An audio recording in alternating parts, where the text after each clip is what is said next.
Bonjour, je suis Roxane Drainville, professeure régulière à l'éducation préscolaire et à la formation pratique à l'Université du Québec en Abitibi-Témiscamingue. Dans le cadre de mes recherches, je m'intéresse à la pédagogie du jeu et à la compétence ludique des enfants et de l'enseignante. Dans cette capsule vidéo, il sera question de l'importance du jeu à l'âge préscolaire pour les apprentissages et le développement de l'enfant.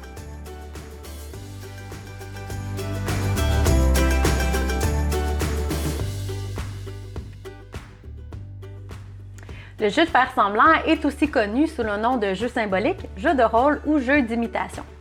Il s'agit d'une activité exercée par l'enfant dans laquelle il assume un rôle dans une situation imaginaire qu'il a créée. Dans cette activité, l'enfant transfère le sens des objets à d'autres objets qui l'entourent et il se soumet à des règles d'autolimitation qui sont dictées par le scénario ou les rôles joués. Par exemple, des enfants pourraient jouer à la pâtisserie dans la cour d'école. Dans ce jeu, des enfants assument le rôle de pâtissier. Ils utilisent du sable pour remplacer le sucre et la farine, un seau pour remplacer le moule à gâteau et des cailloux pour remplacer les brisures de chocolat, les œufs et les petits fruits. Ils font alors semblant de cuisiner et de vendre leurs produits. Ils ne peuvent pas faire semblant de manger ce qu'ils préparent. Cette règle découle du fait que leurs pâtisseries sont destinées à la vente.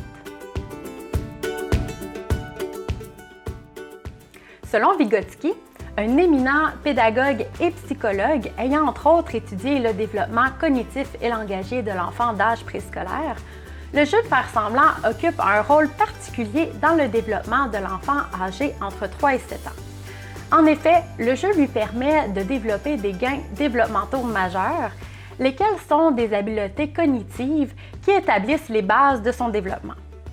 Parmi ces gains développementaux majeurs, on retrouve la fonction symbolique, la capacité d'agir en pensée et l'imagination. Par exemple, l'enfant utilise la fonction symbolique lorsqu'il utilise des objets substituts pour représenter le matériel et les espaces de jeu. L'enfant utilise sa capacité d'agir en pensée quand il interagit selon ce qu'il imagine dans sa tête plutôt qu'avec ce qu'il voit réellement. Par exemple, quand il fait comme si son ami est un dragon qui crache du feu et interagit avec elle comme si c'était réel.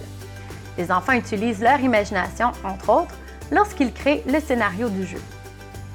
Ces gains développementaux majeurs acquis par le jeu permettront ensuite à l'enfant de réaliser des activités abstraites tout au long de sa scolarité.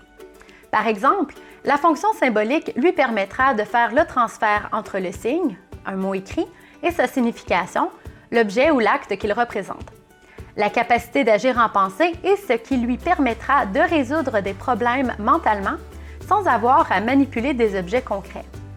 L'imagination peut notamment servir à émettre des hypothèses et à trouver des solutions innovantes devant un problème qui se pose. Le jeu de faire semblant favorise également la mise en œuvre d'habiletés liées aux fonctions exécutives telles que l'inhibition, la flexibilité mentale et la mémoire de travail. Par exemple, l'enfant qui joue le rôle du client dans le jeu de l'épicerie devra faire preuve d'inhibition afin de contrôler son envie d'utiliser la caisse enregistreuse, puisque cet objet est réservé à l'enfant qui joue le rôle du ou de la caissière. En faisant preuve d'inhibition, l'enfant peut conserver son rôle et contribue à enrichir le scénario de jeu. Les habiletés liées à la mémoire de travail permettront aux enfants qui jouent à l'épicerie de se représenter mentalement le scénario proposé et les rôles qu'ils auront à jouer. Ils pourront faire des liens avec des éléments de leur propre vie, par exemple en se basant sur les expériences qu'ils ont vécues en accompagnant leurs parents à l'épicerie ou dans différents commerces. Le jeu de faire semblant permet aussi aux enfants de mettre en œuvre des habiletés liées à la flexibilité mentale. Par exemple, au cours du jeu, ils devront s'ajuster aux idées proposées par les autres joueurs en modifiant rapidement leur représentation de la situation. Le jeu de faire semblant favorise ainsi la mise en œuvre d'habiletés liées aux fonctions exécutives. Plusieurs études indiquent d'ailleurs que le développement des fonctions exécutives à l'âge préscolaire est un facteur déterminant de la réussite éducative. De plus, le jeu favorise l'acquisition d'apprentissages liés aux matières scolaires. Par exemple, on peut faire des liens avec les mathématiques, telles que la représentation spatiale ou la résolution de problèmes.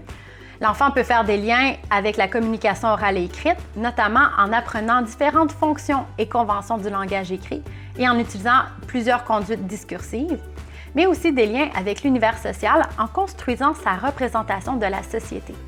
Pour ces raisons, en accordant du temps et de la place au jeu de faire semblant dans l'éducation des enfants de 3 à 7 ans, nous favorisons leur réussite éducative.